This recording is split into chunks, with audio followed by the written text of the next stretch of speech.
And now, please pray with me. May the words of my mouth and the meditations of all our hearts be acceptable in your sight, O God, our rock and our Redeemer. Amen. Well, just in case you haven't noticed, today is Thanksgiving Sunday. Or, as we like to celebrate here in the congregational tradition, it's the Sunday of the Pilgrims and the Puritans. I'm doing my best. Now, I know some of you might feel a bit uncomfortable about this. After all, why are we celebrating the Puritans and the Pilgrims? Especially in our culture where we're much more appreciative of the damage done to the indigenous population because of the settlers who came in here, including those who were many of our ancestors. It feels awkward for many of us to bring up the subject of the Puritans and the Pilgrims. But of course, that's why I talked about the local indigenous history back in October. Now, I am, if you can believe it, at my core, quite a conservative person. I know this might come as a shock to some of you. Now, I'm not necessarily conservative politically. I think my politics are more defined by Christian realism than anything else. But I'm conservative insofar as I believe that the human condition has not changed all that much over the last few thousand years. The struggles that humans face today are not that materially different than the struggles that humans faced in the long past. And therefore, there's much to be learned by actually studying the situation of those who came before us. We learn from that, we gain from that. And in particular, we here in the congregational tradition, and also we here in Massachusetts, are very much inheritors of the culture, the practice, the beliefs of the Puritans and Pilgrims. And so by studying them, we might be able to learn a little bit more about ourselves. And today happens to be the day we get to do that. Now, in order to understand about the Puritans and the Pilgrims, particularly the Puritans, who are the far more important group, in order to understand this is where I go into history teacher mode, so forgive the excitement that comes to my face with this. So in order to understand the Puritans, you have to understand what was going on in the 1620s in England. You see, in England in the 1500s, in the Elizabethan era, and then through the early Stuarts, there was a major shift in the economics of England. All of a sudden, things like trade and commerce became far more important. And in this economic dislocation, there were many who were left behind. By the time you get to the 1620s, you have problems with inflation. You have famines that are striking. Economic struggle in the 1620s and 30s was something that many people knew quite well. The textile industry, for instance, which was big in England at the time, had a major depression. In addition, there were problems politically. You had Charles I, King of England, whose great advisor, George Villiers, the Duke of Buckingham, decided to go on these unsuccessful military ventures against France, costing the country many millions of dollars, not the equivalent of many billions, I guess. I don't know what the exact number was in terms of millions of pounds. They were these disastrous military ventures that put England in debt, and Charles and Parliament were at war over this. Meanwhile, you had religious troubles. You had Charles I, who had a lot of Catholic sympathies, and he appointed William Laud as first Bishop of London and later Archbishop of Canterbury, and they went about prosecuting Puritans and their religious sentiments around the country. So for the Puritans in the 1620s, it seemed as though the country was on decline, that God was no longer favoring the country. The values were not the same as they once were. And so they decided to migrate to Massachusetts Bay. Here, they were going to set up the perfect biblical commonwealth. Here, they were going to set up a place that was pure from the distractions over in England. Here, they were going to create a society that would be so wonderful in its piety, in its perfection, in its love, that those in England would see it and be like, we need to be like Boston. And of course, Bostonians still think the same thing today. And the text that I chose for this morning is, I think, an appropriate text for their endeavor. Psalm 1. Psalm 1 that Anne so beautifully read is a psalm that calls on us to meditate on God's law, on the presence of God day and night. The Puritans wanted to meditate on God's law so they could cut through the noise of their society and see what might have been true what might have been speaking to them. Now, I would argue that the situation we find ourselves in today is not all that dissimilar from that the Puritans faced in the 1620s and 30s. We too have seen economic dislocation in the last 40 years, with many left behind and others doing quite well, causing political turmoil in our society. We too have a society where people are complaining about the decline in morals, the change in mores, and what that means for our young people, for our world. In the midst of all this confusion, in the midst of these changes, we too, like the Puritans, want to figure out what is true, what's right, what should we be doing. We need to take heed from their lesson and actually spend time with Psalm 1. How do we meditate on the presence of God in the midst of this chaotic and confusing world? What do we do?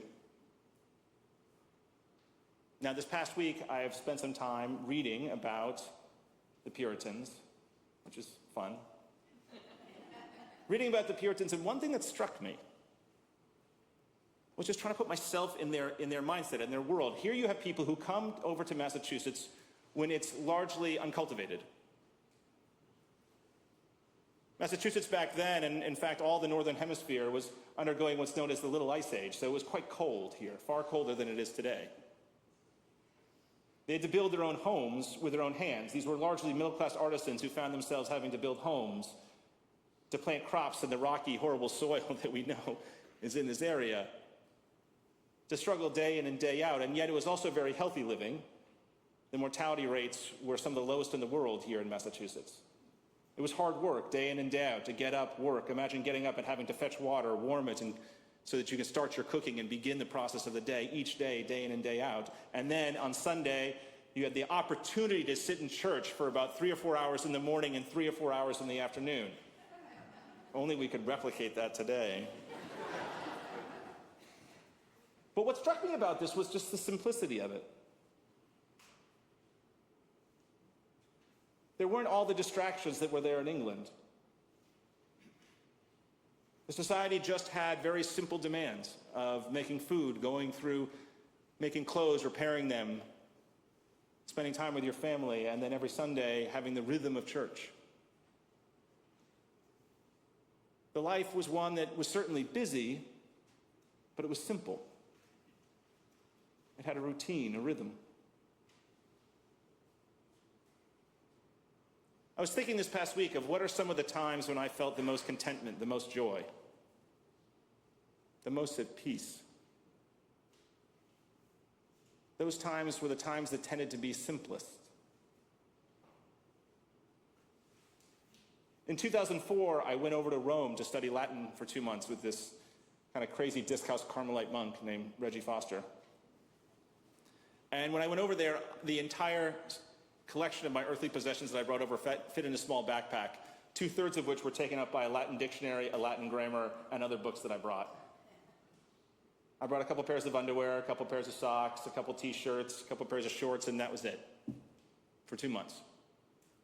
Life couldn't have been simpler. You get up in the morning, you study Latin, you have a nice lunch, you study more Latin, you go to one of those nice Roman sort of bodegas around the corner, you get this wonderfully fresh food, you make it all by hand, you spend time chatting with the other classmates for 2 months. It was so simple and it was so joyful. I think about after I left the church in Iowa in 2014 and I was all burnt out and I went up to New Hampshire and there was nothing in New Hampshire up there in the middle of winter. And I would get up in the morning and I had a whole program of reading that I had for myself. I would work out every day. I'd make a wonderful meal at dinner and I had just the simplest life. It was lonely, wasn't easy, but it was simple. Even think about the beginning of the pandemic. The pandemic, as horrible as it was, there were those early days in the pandemic that once you got over the initial crisis of it, there was something about that life that I actually do miss because it was just simple. I had a wonderful roommate and there was a pattern to the day. Many people learn new crafts like baking and all of a sudden the TikTok craft industry just took off. There was something about that I miss, that simplicity. I've talked to parents who say that they look back on times when they had kids in elementary school and they said, gosh, it was so busy. We were working all the time, but there were still these great days looking back on it, days of just routine, of simplicity, of getting up early to get the kids out in spite of the chaos. There was something about it that was just simple and nice. What were those times for you? Those times that you look back on, you're like, I remember those times and they were good. I bet one mark of them would be simplicity. One of the great theological statements that's made about God is that God is simple. I know this may sound somewhat esoteric. God is simple. Thomas Aquinas made a big deal of this. What he means by that is, let's say you take an orange. An orange you could describe as being round, as having the color orange, as being a fruit. Every object in this world has various attributes, what Aristotle will call accidents that we name. Everything does. And human beings in particular, there's any ways you can describe a human being. But God doesn't have attributes. God is simple. We can't describe God by naming the way that God is. God is beyond attributes. God is being itself. God is the fullness of being. There's a simplicity to God, the God that's all around us. God is simple. Probably the greatest scholar of the Puritans is a man named Perry Miller, and his magnum opus is known as the New England Mind. And so here's this guy writing in the 1930s trying to explain the Puritans to people who really didn't like the Puritans. And he goes into great detail about Puritan doctrine and dogma. But he begins in an interesting way. He said, you can't understand them unless you understand what they were going after, the heart of their piety, what was at the focus of being a Puritan. And he calls it Augustinian piety. St. Augustine of Hippo, in the beginning of his confession, says that his heart was restless until it found rest with God. He tried everything out there, but the only way he could find true contentment and true peace was rest with God. And as Perry Miller surveyed all of the Puritan works, he said one thing that came up again and again is their desire for union with God, for that simple God, for the God that is and encompasses everything, that's present in all things. And when they found that, they're like, that is what I want to go after. That is what I want to structure my life around. That was the key to this Puritan simplicity, for them to be able to focus on their experience of God, clarified their life. Imagine if you have something in your life, how much does it matter that your child gets into a great college? Well, it depends where your priorities are. If you can simplify things like the Puritans and say, actually, my priority is that union with God, that presence with God, it actually clarifies and puts things in perspective. It makes life simpler. Certain achievements at work or achievements of your children become less significant when you focus on the simplicity of that union with God, that Augustinian piety. I would argue that in our society today, with all of its chaos, with all of the things going on, with all the stressors in our lives, what we actually yearn for more than anything else is simplicity. Don't you want that again? And how do you find it? You find it through rhythm, through routine, and through having a clarifying principle, as the Puritans did, about union with God. This is why I feel the church is so important for us, particularly in times like this, because it's a time to come together on Sunday morning and remind yourselves of what actually matters, where truth lies, where true joy lies. It's in that connection with the divine. And then reminded of that and grounded of that in a place like this, it changes your perspective and perception on the rest of the week. It becomes your lodestone. So I want you to meditate on that this week. I want you to meditate on that notion of simplicity this Thanksgiving week. What does Puritan simplicity, what does simplicity in general mean to you? How do you find it amidst the chaos of the world? And in the midst of that, find truth. I'd like to conclude by reading to you from the very first book ever published in the United States. I would do a quiz question here to see if people knew which book it is. It was published in 1640. It's called the Bay Psalm Book. It was the very first hymnal published in the United States, and it's incredibly rare, and because it's the first book published and incredibly rare, it's very expensive. But Old South Church in Boston sold one of their 2 copies recently for about $12 million, I think. But you can get it for free online. But here's the translation of Psalm 1 from the Bay Psalm Book. Listen. O blessed man that in the advice of the wicked doth not walk, nor stand in the sinner's way, nor sit in the chair of scornful folk. But in the law of Jehovah is his longing delight, and in his law doth meditate by day and ere by night. He shall be like to a tree planted by water rivers, that in his season yields his fruit, and his leaf never withers. And all that he doth shall prosper well.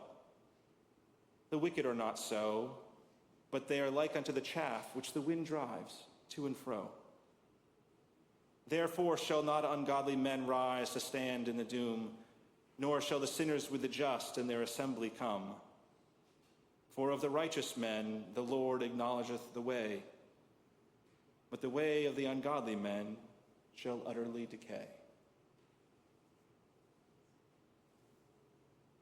May you find for yourself this week the key to a simple life.